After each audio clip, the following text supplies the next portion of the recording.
मोहम्मद मोकिम को विरोध में एआईसीसी बड़ कार्यानुष्ठान नहीं दलर बहिष्कृत एवं गोटे पटे विभूति प्रश्न आसूची जे वर्तमान सोफिया भविष्य कौन है सोफिया कार्यपंथा कौन है सोफिया दल सहित रे आनुगत्य देखते ना बापा रास्त जी यह गोटे कठिन समय वर्तमान सोफिया कर मोहम्मद मोकिम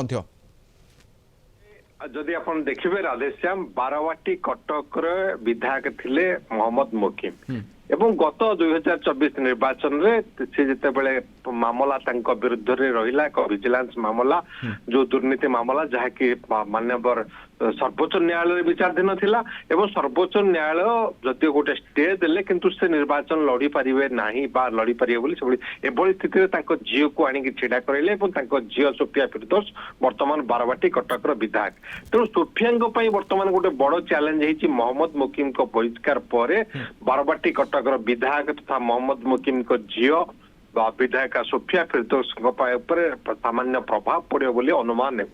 राजनैतिक भविष्य नहीं अनिश्चितता देखा देउछि जदि से वर्तमान विधायक अच्छी तेरे आगामी दिन में से कांग्रेस रे रहिबे कांग्रेस टिकट रे लड़िबे ना बापा जदि बापा नुआ दल गढ़ती बापा नुआ राजनैतिक समीकरण नुआ निष्पत्ति को से अनुसरण करेंगे ताहा मध्य ताको ऊपर गोटे चाप सृष्टि करिवो सोफिया पई यह एक कठिन समय निश्चित रूपे जोटी बापा पक्ष नेबे ना दल सहित रहिबे दल प्रति अनुगत्य प्रकाश करिवे ना से संतुलन रक्षा करिवे किबळी संतुलन रक्षा करिवे ताहा ही ताको पई